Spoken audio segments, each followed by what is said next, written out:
It's heavy.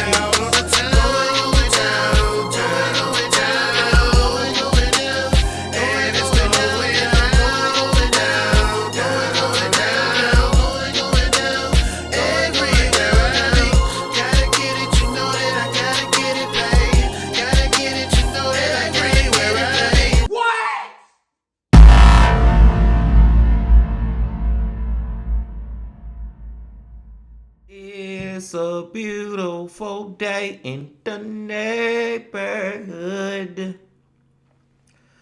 Reaction Beanie Yo 207.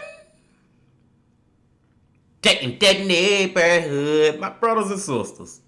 As always, man, I appreciate y'all. I love y'all. And I thank y'all for coming back to our channel and fucking with the bean. Now, tomorrow, y'all, I'm going to try to go to a different channel that we never been to before. And it's videos that y'all done watch this shit. A lot of y'all. I ain't gonna say all y'all, but a lot of y'all have watched these videos before in the past. I know I used to watch these videos like a mother in the past. And I ain't trying to tell y'all what it is, but I just say it used to come on TV. It probably still come on TV today. But I noticed that they have it up on YouTube. Now the problem is, I don't know if they allow people to react to it or am I gonna get copyrighted for it. I don't know, but I'm gonna try it tomorrow, y'all, because I really want to bring it to our channel.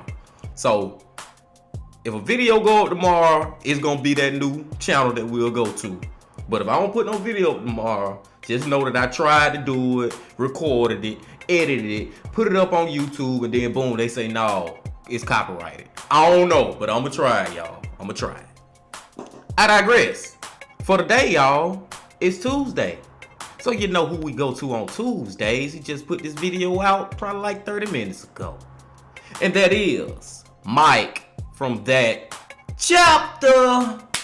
Going back to our boy Mike once again, ladies and gentlemen. And the title of the video is Framing the Son for a Brutal Crime of Greed.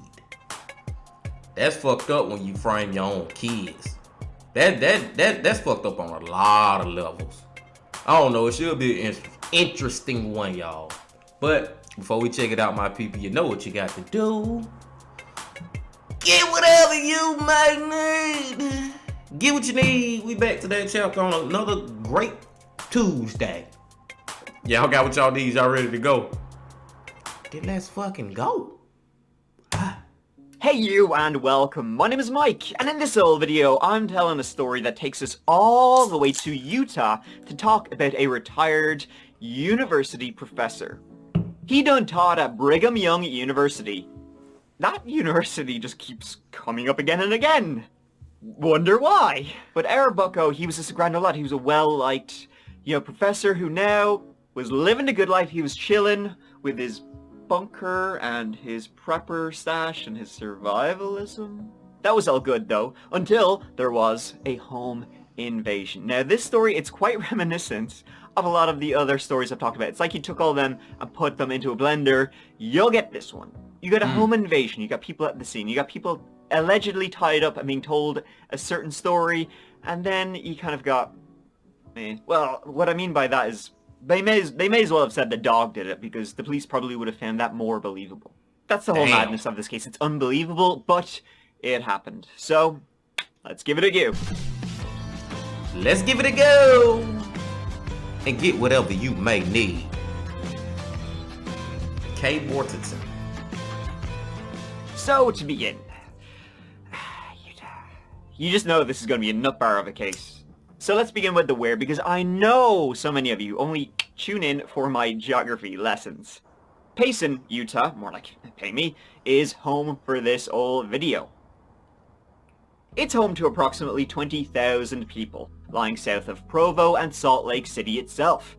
It was also home to a brilliant retired professor by the name of Kay Mortensen. His home, though, it's kind of a son of a bitch, because home means something different, to everyone, right? To some people, wherever I lay my hat, you know what I mean? Other people, they just like to float like a leaf on the wind, wherever they go. Some people, they don't want a home, they don't have a home, home means nothing to them, while others, it's where they can truly be themselves.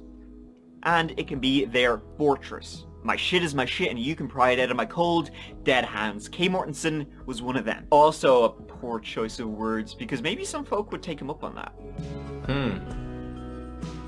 Kay Mortensen was a survivalist, which meant for him, if I have to kill you to survive, then you better get your boots on. He did not mess around. Kay was a black belt in karate. He had guns, guns, guns in every room of his house, including his car too. For little girls, it's, you know, a teddy bear. For Kay Mortensen, he had his emotional support shotgun, which that sounds pretty cool, to be honest. He had his own bunker filled with bunker shit, cans, water, more guns. Kay and his wife Darla were ready for the nuclear apocalypse, civil war, a pandemic. Shit. He's right on that one. All of which he was sure were coming, so he was locking a load. Funnily enough, in this day and age, it does not seem so ridiculous. But I guess he probably would have been quite surprised that the currency of the dystopian future would be toilet paper. He was a bit of a radical, but like not in the cowabunga type of way. More like the way he might actually murder somebody someday. Didn't keep his opinions to himself and was rather frugal, which is odd because he was wealthy. Hey, I mean... And I gotta say something real quick, y'all. I actually know someone who actually own a bunker. They got a bunker, y'all. Like, it's uncommon, but in a way it is kind of common nowadays in 2023. Like, if it was 1993 or 1983, 73, then it was way more uncommon than it is now. I ain't never go down to the dude bunker, but he showed me pictures of it, and he really got like a fortress, and it's down like in a basement type shit. But it ain't connected to his house. It's cool as fuck. He live in the country. He got a lot of land from the pictures he was showing me. But it's people out here who really got bunkers, like fortresses, for if the world go to shit. Let's go. If you really believe, you know, the end of the world, the apocalypse is coming, being frugal and hey, come on, smoke him if you got him, right? But Darla, his wife, wasn't too keen on all this business. She accepted it, getting ready for whatever. That was his, you know, tinkering with vintage cars, and she softened his edges a little bit. Darla and Kay met late in life after both had raised families of their own. Kay, he had 3 grown children, 2 of whom lived away, but the oldest son, Roger, and his wife, Pam, still lived close to Kay. Roger and Kay, they were close. Roger had suffered a brain injury years back and so was on disability. Kay was retired, so they spent a lot of time together. And Kay was worth millions through investments he had made over the years. He had a successful career teaching courses in manufacturing design, engineering technology, and mechanical technology, professing at Brigham Young for well over 3 decades. And he was a well-liked teacher who didn't recite from the book, but he told stories and he got his students excited and interested. He was also very dedicated to his church, and he had been on various missions spreading the word.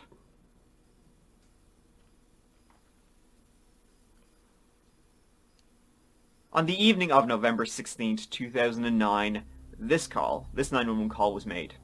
Oh, shit. What's the emergency? He's father held hostage. Who held you hostage? We don't know.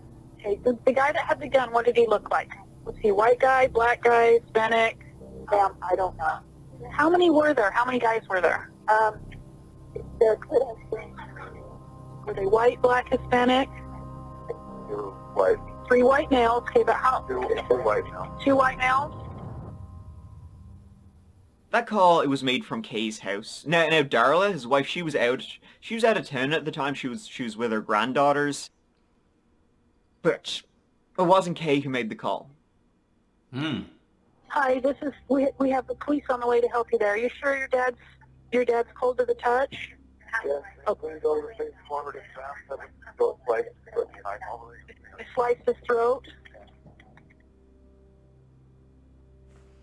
Oh, I think I see what the fuck going on now, y'all. This is just one of those classic cases of children killing their damn parents because they want their fucking money. That man was a multi-millionaire. You know the insurance fund. That's probably all that shit was, bro. They lied, talking about they got tied up and shit. Now ain't nobody tie y'all up. How the hell you get out? Why they ain't kill y'all too, but they killed your daddy? Let's go. It was Roger on the line reporting that Kay was dead. His throat had been cut from ear to ear by someone. Roger and Pam were at the house with the dead Kay, and they had a very weird story to tell. Let's hear They had this. driven over to Kay's house to drop off a pie. They were going to give Kay a pie. He was a big old fan. He was a monster for the pecan pies, you know what I mean? So they rocked up. They saw a stranger's car in the driveway, but they said, all right. Knock, knock, knock on the door. A stranger opened the door to Roger and Pam. They said, is he in the house? This guy said, yeah, he is. Come on in, you know. They walked into the house, at which point this guy who opened the door, he pulled a gun on them. And then another man walked out with zip ties. Their wrists and ankles were zip tied by these gunmen who told Roger and Anne, now you've seen our faces, you have to die. Then a very peculiar thing happened. These two men, they walked out of the room, presumably to get their guns. And Roger, he started praying. He started praying out loud. When these two men walked back into the room, Roger stopped praying, presumably ready to meet his maker. But the guy said, no, keep praying. Finish your prayer. These two gunmen, they kind of crossed their hands, they bowed their heads along with Roger's prayer. And then when he finished, they said, we've changed our minds. We're not going to kill you. We're not going to kill you. We're going to let you go. But we have a story to tell you, and you better tell this exact same story to the police. The story was this. Tell the police that 3 men broke into Kay's house and bound you, not 2. And tell them that the 3 men were black men, not these white men. And then if you tell the police that, you know, that's the story to stick to. And they took Roger's driver's license and said, if we find out, you know, you didn't tell the police this exact script, we know where you live. That's what Roger and Pam told the police happened. Wow. What a great story. Yeah, now what listen a up, great folks. story. I'm telling you this story, the mystery of what happened to Kay Mortensen, and the story his son told about some, quite frankly, some unbelievably scary people. His story, you know, it sounded kind of stinky. But you know what isn't stinky? The real scary people who are on the internet. I have a lot of sleepless nights, my friends. Here come Mike. Excuse me, y'all. Here come Mike with his damn commercials. He know how to sneak his commercials into his stories too. But bro, that story, y'all could have came up with something better than that. Seriously. That would be tripping me out about these people who commit murder, and then they think they came up with a bright idea, a great story to try to cover it up, and it just be like the most dumbest, horrible, like, bro, really? You expect me to believe that? I wasn't born yesterday or today. Like, what the fuck? They're like, come on, man. Come up with something better. And y'all fuck with NordVPN/that chapter. Let's go.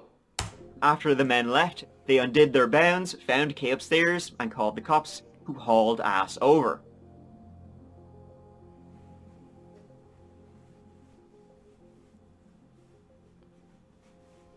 This story was, bullshit, it kind of sounds. You know, it has what the French call a je ne sais quoi, which is French for I don't know what, because I don't know what kind of story this is. They told that they assumed people would believe it. It sounds ridiculous. So these two guys break in.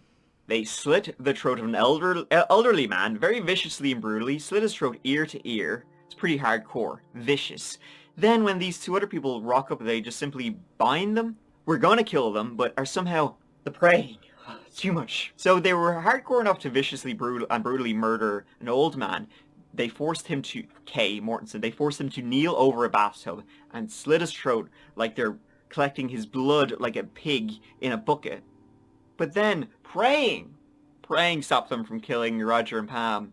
And then they were like, well, this has been swell.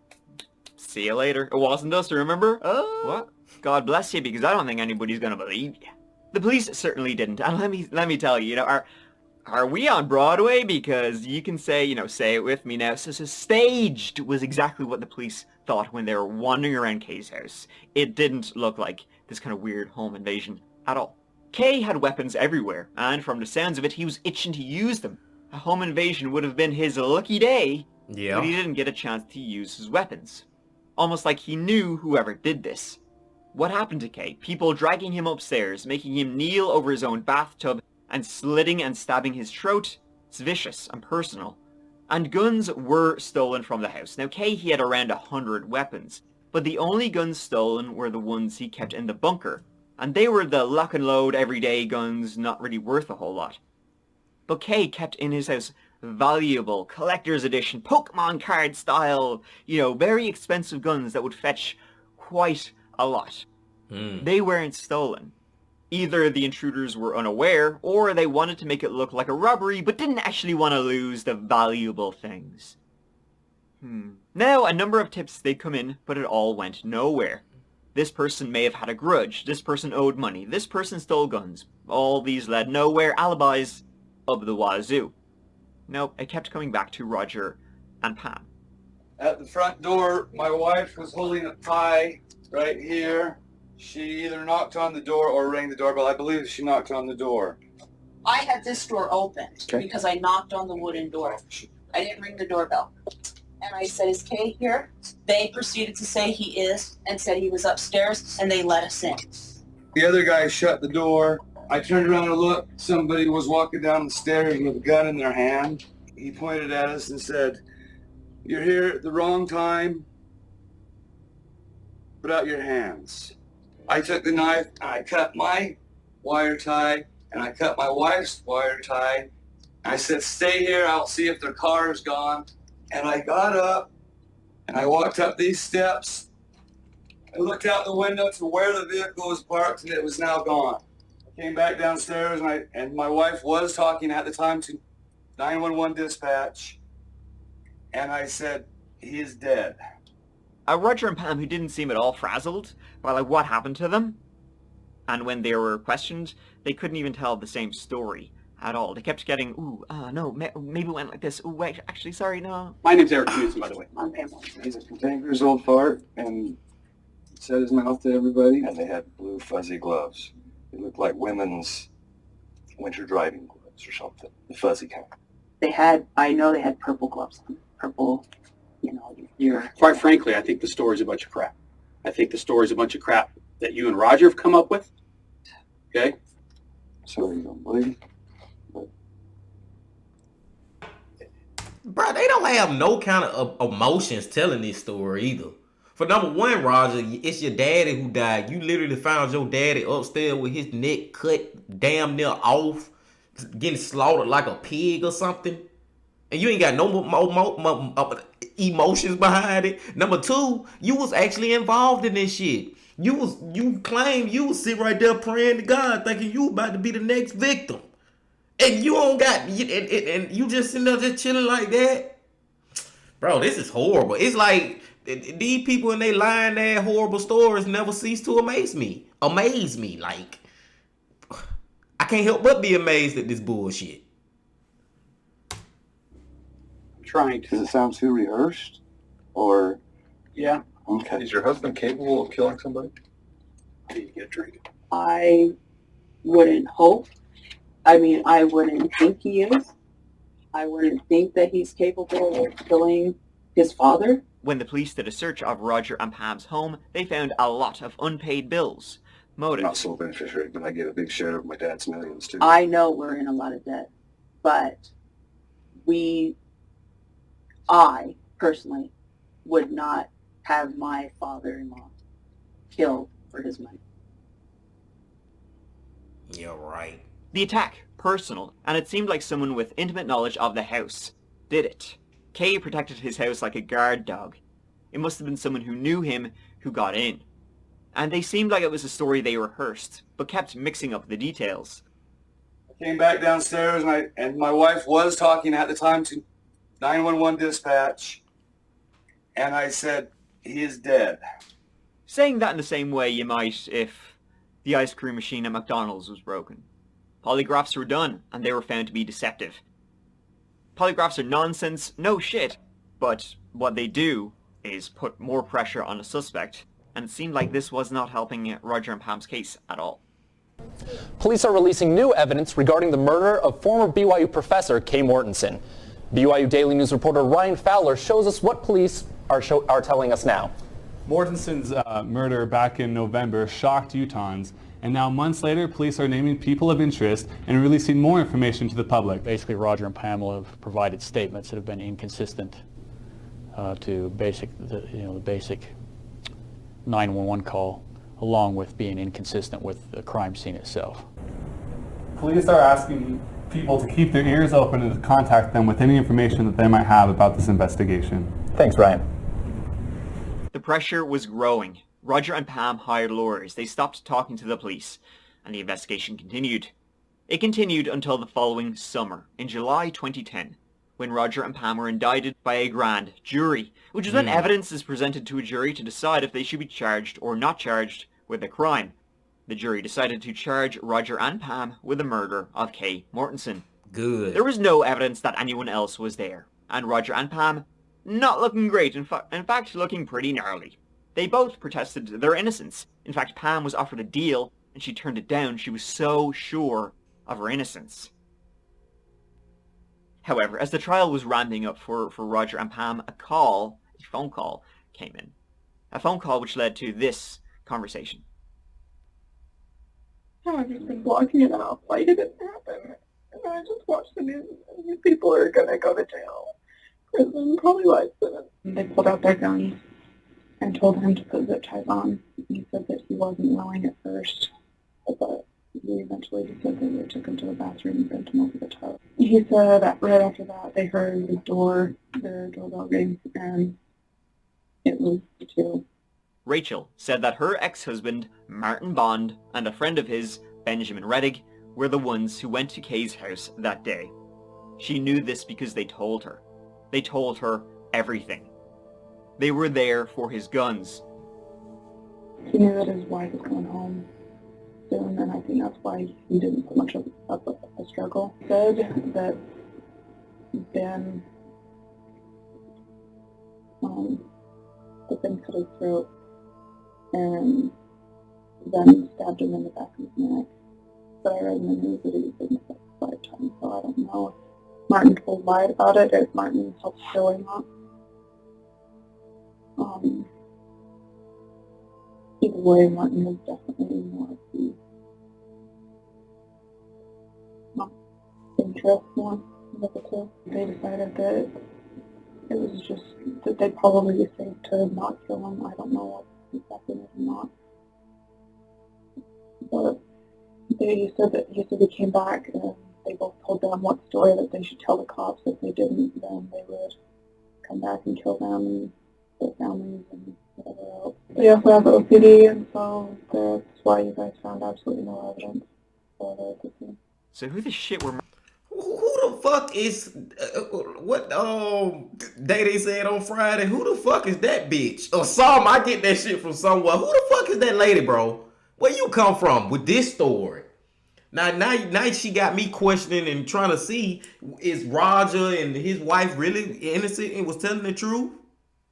I'm starting to believe it just a little bit. It came in my mind. But what I really think is she's just somebody that Roger has hired to come up with a story. You know what I'm saying? And he probably paid her some money from his daddy money or from selling them guns or whatever, however he did it. I don't believe that damn lady, bro. Who the fuck is Martin? Who is your husband, Martin? Where Martin at? We gotta find Martin. Martin and Benjamin. Well, it turned out that Martin Bond, the ex-husband of this woman, was the son of a very close friend of Kay Mortensen's. Kay had known Martin since he was knee-high to a grasshopper. So Kay, let him in. Come on in, you know? I'll put the coffee on. This wasn't a home invasion at all. This was a home welcoming. Kay had no guard up whatsoever. He didn't... Why would he need him in his guns? He's known Martin since he was a baba. But of course, once inside, Martin and Benjamin, they tied Kay up and they stole his guns. That's what they were there for. They then brought him upstairs and started sawing his throat open. They had driven there that day with those intentions, bringing a .40 caliber handgun, zip ties, and latex gloves. They knew Kay had a lot of guns and that they would be worth a good bit of money, so they knocked on his door. Kay welcomed him in. Once they were inside his house, though, they whipped out their own irons, demanding to be taken to his valuable guns. But Kay being a sharp cookie that he was, he led them downstairs to the bunker, to his shitty guns that weren't worth much at all. Then, knowing that he had seen their face, they took him upstairs, they grabbed a butcher's knife from his own kitchen, and that was the end of Kay Mortensen. Just as they were finished with him, Roger and Pam showed up. Martin, he took the guns, he sold some, he kept some in his house, and he buried some others. Scot-free of all of this, with Roger and Pam almost going on trial for it, until he was stupid enough, this fucking guy, to tell his ex-wife about what he did, bragging about it. And then she, having her conscience, hearing about what, Roger and Pam were going through in the news all the time, she was like, I can't let this happen. So she did what she did. Roger and Pam were in prison for 5 months before they were set free. It's a long time. For more than a year, Utah County authorities had suspected Kay Mortensen's son and daughter-in-law in the murder of the retired BYU professor. Today, these two men were arrested for the crime as prosecutors dropped the charges against Roger and Pamela Mortensen to the delight of their attorneys. Their story now appears to be true, as Martin Bond and Ben Rettig have been arrested for the crime. This tip that ultimately came in was the key piece of information that we did not have, that ultimately we were able to confirm. Bond is believed to have known Kay Mortensen through his father and had been to the house before. It's believed the motive for the killing was Mortensen's extensive firearm collection. Detectives recovered 20 of the stolen guns near Vernal. We have always made the statement that if we could find the weapons, then we would know the story. While authorities are clearly embarrassed in the mistaken prosecution of the Mortensens, they insist they never gave up on following other leads in the investigation. Rogers? Shit, the investigators say they embarrassed. I'm fucking embarrassed, y'all. For saying what I just said like 5 minutes ago. I was so confident that it was Roger and his wife, who I can't never remember her fucking name, that it was them. Then I'm like, who the fuck is this bitch? And come to find out, that's the real truth. Boy, good thing I ain't no investigator, because I'll be out here locking up people who aren't supposed to be locked up. No, being for real, y'all. I know some of y'all out there were thinking that it was them too now. Come on now. All the evidence pointed towards them. Especially how they stores went matching up and shit. You couldn't help but believe it was them. The stories sound crazy. Y'all telling different type of shit. You know what I'm saying? You ain't showing no emotions, no remorse about what happened.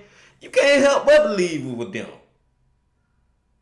Hey, I'm the type of guy, when I'm wrong, I admit I'm wrong. And I was 100% wrong on who I thought this was who killed Kay, man. Let's go. His brain injury helped indict him. He failed a polygraph because of that. Pam got details wrong because it was a stressful situation, and that's why things were off. And why the phone call was weird, they weren't sure to tell the real story, or the killer's story. When questioned, Martin, initially, he denied the story. What you on about? Until the police found some of Kay's guns in his house. And he and Ben pointed the finger at each other, saying the other one killed Kay while they watched. This was an orchestrated event.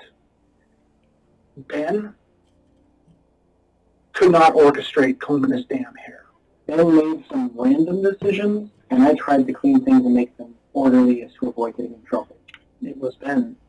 Absolutely, 100%, it was Ben. Who cut his throat? It's Marty. Who cut his throat? It's Marty. Who cut it? It's Marty. Who? Marty. Marty who? Swear to God, Marty Bond. They tentatively said hello.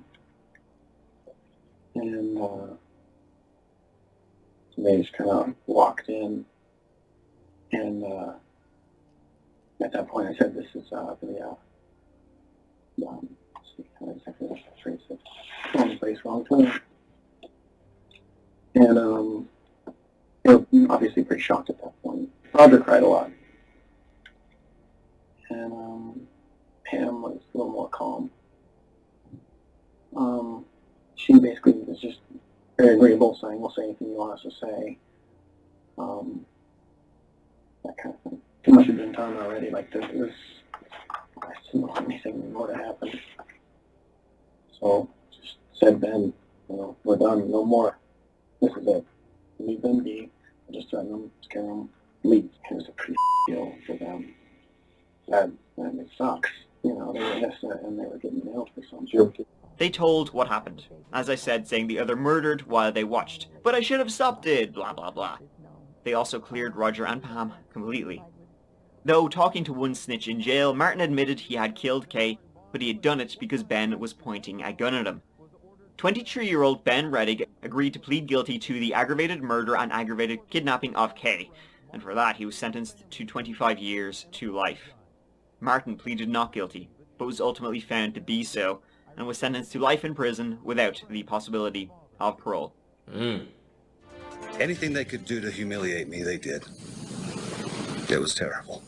He and his wife were wrongly accused of killing his father. Today, Roger and Pamela Mortensen broke their silence about their ordeal of being arrested and intimidated by police when they were, in fact, themselves victims of a heinous crime. We were falsely incarcerated, and that we aren't the people that we were made out to be. They were at a loss as to what to do, and it was easier for them to blame us than to actually spend the time to look at who could be guilty. And so ends the story of Kay Mortensen. A story that it didn't end with his death. It ended with his son and his son's wife being dragged through the entirety of the legal system, and everybody believing that they had murdered their own dad when they were victims here too for almost a year. Pure shite. Until, amazingly and luckily enough, somebody called in, which wouldn't even have happened if Martin had been kind of, you know, stupid enough to say it to his ex-wife. I mean, if she hadn't called, would Martin, or would Pam and Roger be in prison to this very day? Kind of makes you think about all the cases, you know, I've covered. You kind of got to wonder, are some of these bad guys, like, not bad guys at all? They shouldn't actually, like, they're innocent, and the real killer is out there amongst us, maybe standing behind you right now, maybe watching this whole video? Who knows? But I mean, the police are really ready to get Roger and Pam, but I mean, at least they got the right guys by themselves. But, well, the right guys, being the bad guys, kind of got by themselves, so the police didn't actually go get. This is all dumb shit. Thank you so much for watching. I really appreciate you watching. I know I done said it a lot of times, but goddamn, I gotta say it again. I'm at a loss for fucking words, y'all. This shit just literally turned on his head. Like, this whole story just turned on his head at the end, y'all. Mike got me, because he had me convinced that it was Pam and Roger. I just knew they had did it, y'all. It was like all the evidence would point toward them, and come to find out it wasn't them, man. And I just gotta say, Lord have mercy. I'm so glad that lady did step up and tell about Martin and Benjamin. I'm glad she did come out with that story, because yeah, they would have still been in prison right now for some shit that they ain't do. And do y'all know how many people in prison like that today who ain't did nothing, bruh, but just got blamed for it, and now they gotta do the time for somebody else who committed the crime who out free? There is a lot of people in prison like that right now. Even like Mike said, like just watching his videos or other true crime videos or whatever, you know what I'm saying, that we watch. It makes you just wonder, like, damn, is this person really guilty? Especially the ones who be claiming to the end that they ain't guilty. And then now you gotta just have it in your back of your head, like, even though I know I got this evidence, and it seemed like it would be them, it might not be them. You know what I'm saying? Like, this shit make you think like that. Now, I made a joke earlier about, well, you know I couldn't be an investigator because I've been in charge of them. In a way, that's true, but I'm talking, I ain't really saying that literally. Because if we're going to blame anybody for how this shit get like this, how did Pam and Roger get in this situation, man, we got to blame the police, man. The investigators. Like, y'all needed to investigate y'all investigation. You know what I'm saying? Y'all need to goddamn research your research, because y'all should have seen y'all should have seen something that made you say, okay, it ain't them. I will know who it is, but you know what I'm saying? I ain't there. I wasn't there at the scene. I ain't put in all this work trying to figure out who it was. It seemed like they ain't put in enough work, man. I never blame the person getting charged. I'm blame the person who actually doing the false charging. And that's the police in this situation. That'd be the police in all the situations when people be actually innocent and get charged with bullshit. Like, damn, man, y'all should did y'all job a little better. Should did a little better. That's all I'm gonna say. And I digress. Gonna let y'all get up out of here, because y'all know how I keep going with this shit. Keep running my mouth, running my mouth, running my mouth, running my mouth, running my mouth, running my mouth. And I'll see y'all tomorrow. Like I said, I'll see y'all tomorrow if that video go up and it don't get copyright struck. I hope it don't, man, because it's just going to be hours taken out of my day that was wasted, and I ain't going to be able to put a video out for my people. You know what I'm saying? So I just hope that it is able to go up. But if it don't, then I'll see y'all Wednesday. No, tomorrow is Wednesday. I'll see y'all Thursday. I'll see y'all soon, man. Y'all just make sure y'all hit that like button, comment, subscribe, do all that. Hey, Sunday, episode 2 of Let Me Talk to You coming out. And I'm going to tell my first crazy story that I'm thinking y'all really going to be intrigued on. But until all that shit right there happened, my friends, I got a couple of more things to say. Love, peace, and happiness. Stay safe. Don't stop. Keep going. Yeah.